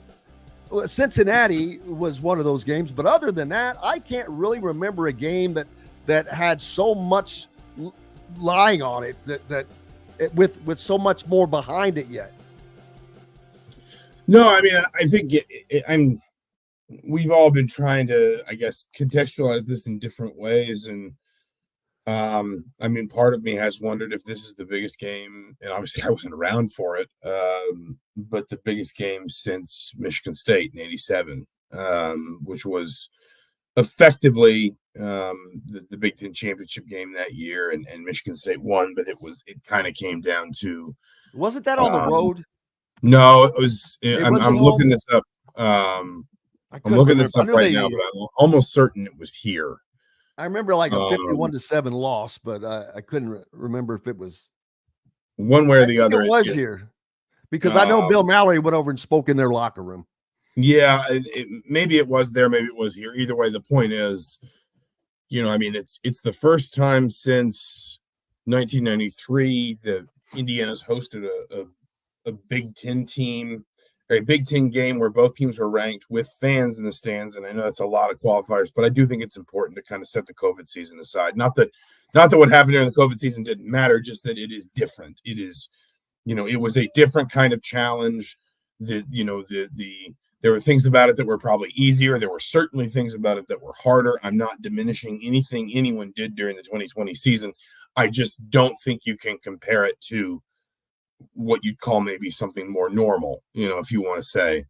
And so, if you are counting games in front of fans, it's the first time since '93 that both teams in a Big Ten matchup at Memorial Stadium will be ranked in at least one of the polls. I think there's, just in general, I think Indiana has kind of moved itself out of the bottom of the Big Ten with the wins that it's picked up through the first half of the season. Now, the question is essentially, where does Indiana fit into the middle of the Big Ten? Is it above even what you maybe call the middle class teams like Nebraska, like Washington, I'm not trying to be flippant, maybe Michigan this year. Michigan may not be, really the top end of the conference the way they've been the last, 3, 4, 5 years, or most of the last 3, 4, 5 years. So my point is, these next 2 to 3 games at least feel like they're kind of this like maybe 3-week stretch. I think these 3 weeks in particular, Nebraska, Washington, at Michigan State, are kind of the measuring stick for whether or not we get to talk about Indiana as a playoff contender into the portion of the season where that matters. If you're a playoff contender on October 18th, great, but that doesn't really mean anything. If you are a playoff contender on November 18th, that's when it means something. And, Indiana, obviously that Michigan game is the 9th. And after that, Indiana's got another bye week than its last 2 games. But I feel like it's these next 3 games that sort of tell us if Indiana goes 2-1 or even 3-0 in this stretch, then we're allowed to talk about Indiana as more than just a feel-good story. We're allowed to talk about Indiana as a genuine playoff contender, Big Ten title contender, etc. That's the platform IU has built for itself. But now the question is, can it stand on that? And this weekend, homecoming, national audience on TV, big noon kickoff in Bloomington. It's going to be a great weekend weather-wise. Those who follow like football recruiting, seems like there's some interesting things happening over there this weekend, and some other bits and pieces. this weekend feels like it is kind of a lot of these factors and elements queuing up together. And I think the question I have is just, can Indiana football kind of finally meet its moment? Yeah, because everything is lined up, but everything is lined up for them this year. And it starts with the schedule, how it laid out. That's why it was, I'm not going to say I look like Nostradamus because it didn't, and I'm not. But that path to 6-0, it didn't take a mental heavyweight to figure that out. But it was the fact of being around the program where you could tell this is different. There's things that are just different. It was palpable. But now here they are, and now it gets real, and you've got to win games that are going to be more difficult. Obviously, this is the best defense they have faced this season, but this is going to be one of the better defenses that Nebraska has faced this season, and Nebraska has not faced an offense like they're about to see. It's going to this is going to come down to Nebraska's defense and Indiana's offense. Can Indiana's offensive line, who has done a yeoman's job this year, they allowed only 1 sack per game, while Nebraska is averaging over 3 sacks per game. How's that going to play out? As long as Curtis Rourke can still get the ball off and that is not interrupted, I don't think that Nebraska can stop Indiana. They can slow them down, but they're pretty prolific, and they're pretty versatile. That's the thing that I think it makes them so difficult. They have the 4th best running game in the Big Ten, the best passing game in the Big Ten, one of the best overall offenses. And to me, that's going to be the difference. I don't think it's going to be a blowout. I don't see Indiana getting into the 40s this week, and Nebraska will get on the board. But I still think that will wind up being a 2-score game because Indiana is so strong in the second half, and that is one of their best characteristics. Man, they don't let up, Zach. Yeah, I think the bigger question I have for Indiana is Nebraska is almost certainly the most disruptive defense they faced, and may wind up being the most disruptive defense they face, period, all season. Nebraska is tops in the conference in sacks, in tackles for loss. Nebraska is one of only 7 Big Ten teams with at least 10 turnovers forced or turnovers gained, depending on how you want to, have that kind of conversation. Only 6 Big Ten teams to get to double-digit turnovers forced in just 6 games. In particular, they are very good. I think they're tied for 3rd in the conference in team interceptions. They have 7 on the season, so they're picking off more than 1 pass per game. It's when you play a team like Northwestern, I don't think Kurt Signet was wrong to say that Northwestern was a really good defensive team. To that point, the best defensive team Indiana's seen. But that was, I think Northwestern was the kind of team where it's just sort of the challenge is, they'll meet you straight up.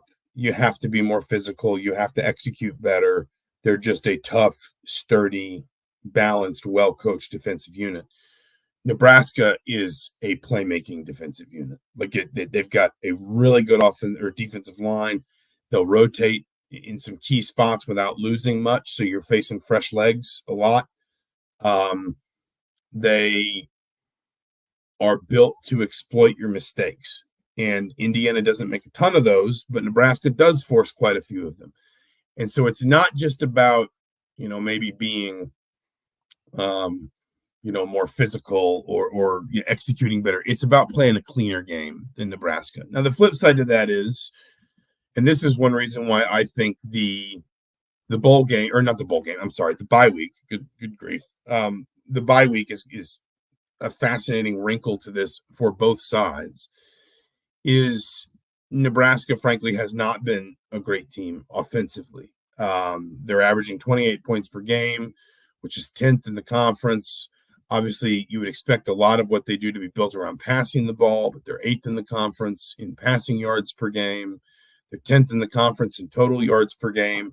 Indiana's outgaining Nebraska on average by about 135 yards a game, and Indiana's outscoring Nebraska on average by almost 20 points a game. Now, I don't expect that, like you. I don't think this is going to be a blowout. I don't think Indiana's going to win this the way, for example, it won the UCLA game or even the Maryland game where, okay, they win by 2 touchdowns. Really, it's 3.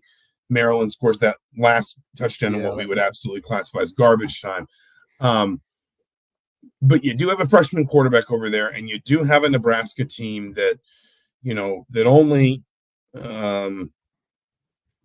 scored 14 in the win against Rutgers, that really kind of needed to fight and scrap to get to 28 against Purdue, a Purdue team that even with a little bit of a resurgence here has been giving up points for fun against other FBS opponents. They only scored 24 against Illinois. They haven't scored more than 34 points since the beginning of September. They put 40 on UTEP in their first game. That's kind of the only time they've broken 40 points. So I think you are in a situation where it's sort of this balancing act of, Nebraska is the best offense Indiana's seen. Indiana's possibly the best defense Nebraska's seen, with the possible exception of Illinois.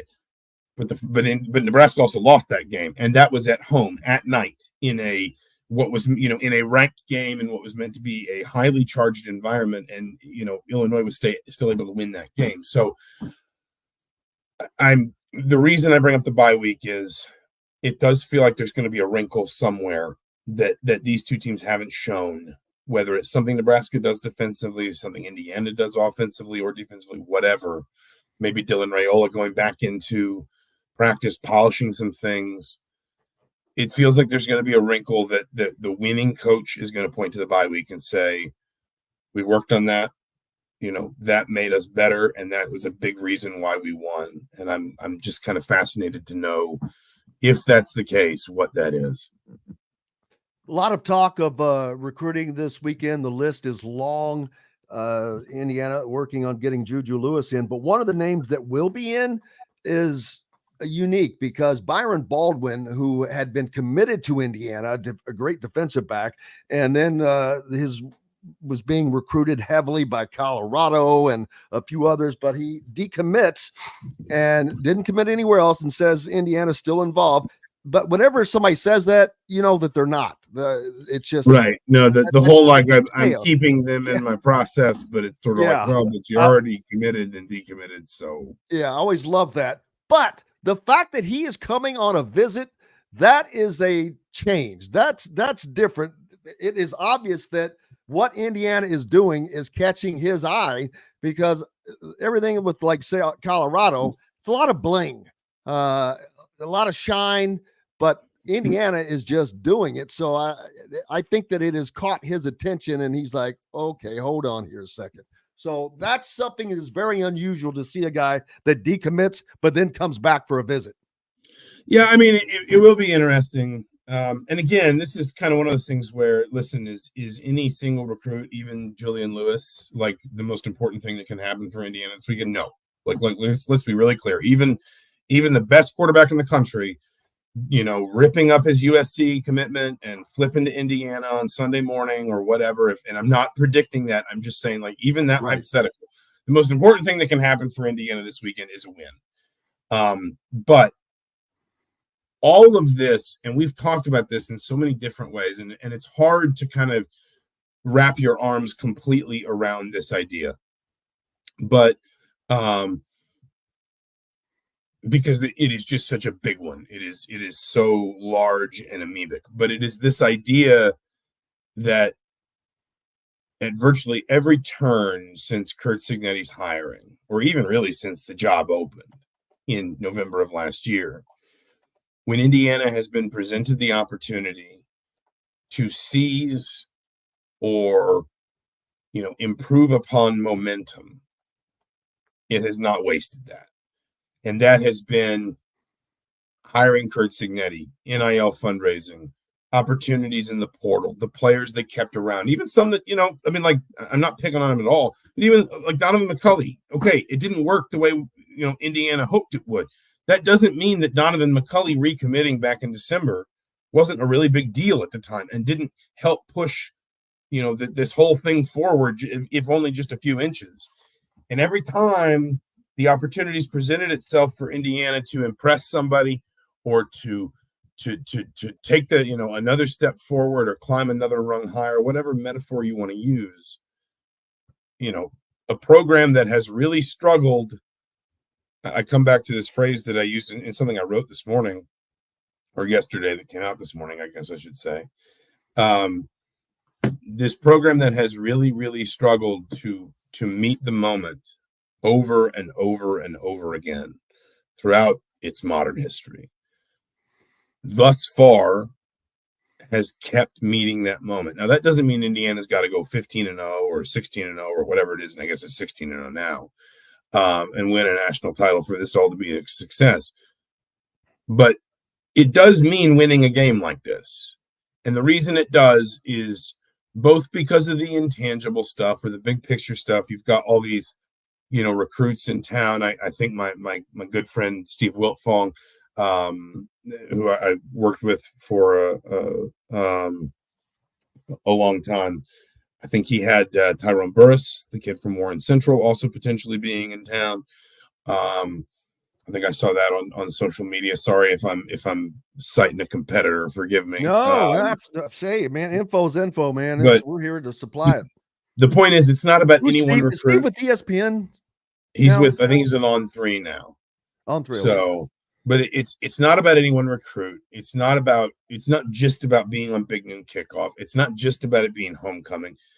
Frankly, if you want to get down to the most basic nuts and bolts, you're favored. Like you're 6-0 ranked at home with a better record and a better ranking, and Vegas thinks you should win. You should win.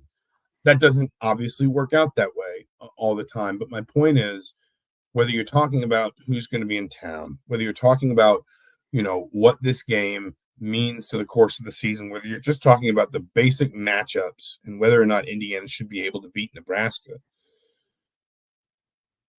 everything feels like a big opportunity for Indiana, if it wins this game, to really advance this whole thing meaningfully, whether it's how you're perceived nationally, whether it's what your ambitions are this season, whether it's guys that recruits you might impress, yada yada yada, whatever.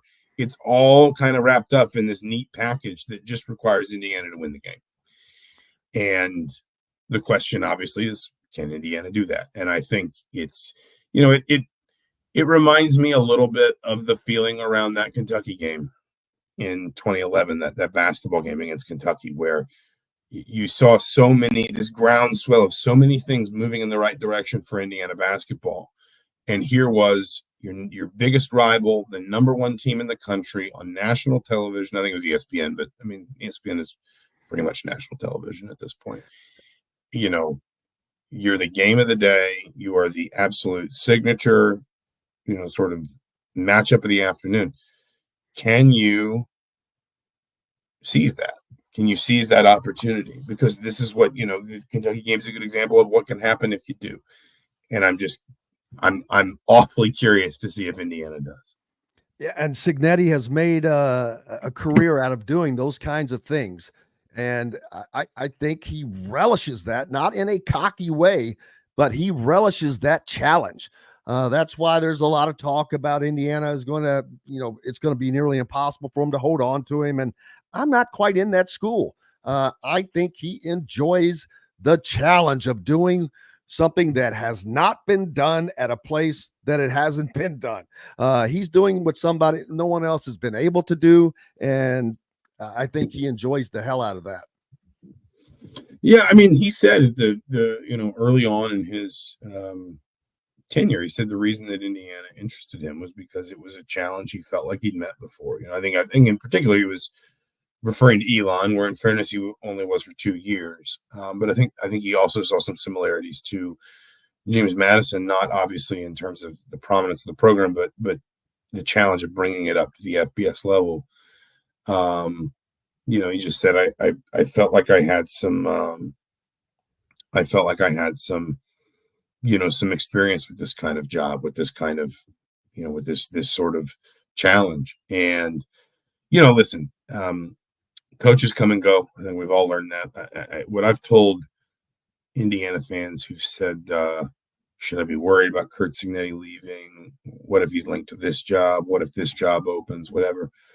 What I've told them is just generally, I do take Scott Dolson at his word that he is committed to putting all the resources he possibly can into maintaining any football success that his department can build. And that is going to include trying, I strongly suspect at this point, trying to tie down Curt Signet to a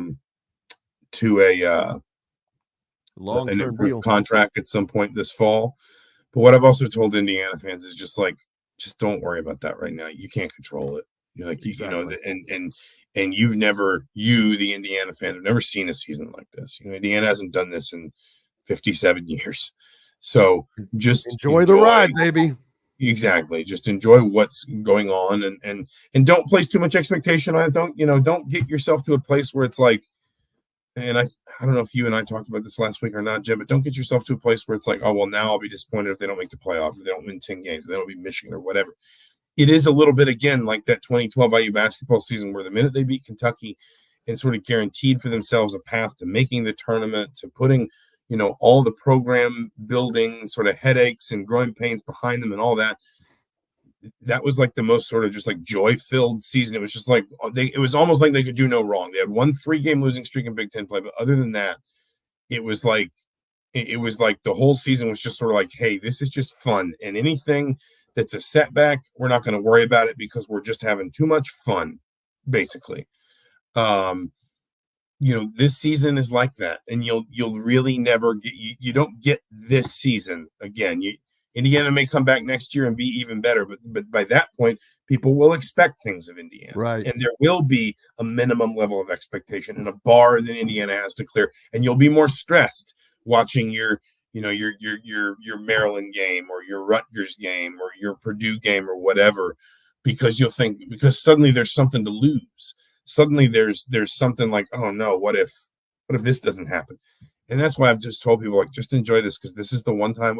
I think the Purdue game is probably the one big exception. You want to win the bucket if you're Indiana. You haven't won it in 5 years. But beyond that, if you're Indiana, you're just enjoying this, because Absolutely. You don't get seasons that are, almost nothing but good vibes very often. Absolutely. Zach Ostman, the IU insider for the Indy Star. Make sure you are giving him a follow and be a subscriber. Keep local papers alive. Zachary, we will see you later on today, I'm sure. Absolutely. Thanks for having me, as always. Thank you, sir. We appreciate you. Zach Ostman joining us here on the program. Big thanks to him, as well as to Matt Taylor, the voice of the Colts, Todd Leary, as well, the shot father. So we've got lots more to get to this weekend. Make sure you're tuned in for the post-game show tomorrow. Possibly we'll get Matt Taylor on with us. And until then, I'm Jim Coyle from the Hard Truth Distilling Company studios. I will see you on the radio. Indiana Sports Beat Radio is brought to you by the fine folks at the Hard Truth Distilling Company, including Big Woods Restaurants and Quaffon Beers. You can find their great products in your area. If not, ask for Hard Truth. Their great products like their Hard Road Rye, Sweet Mash Bourbon, or the Toasted Coconut Rum. Ask for the Hard Truth. Thanks for listening to Indiana Sports Beat Radio. Be sure to subscribe to our YouTube page for more clips and team coverage of Indiana basketball, football, and more. You can also find full episodes and tons of other content on thehoosier.com. We'll see you next time for another edition of Indiana Sports Beat Radio.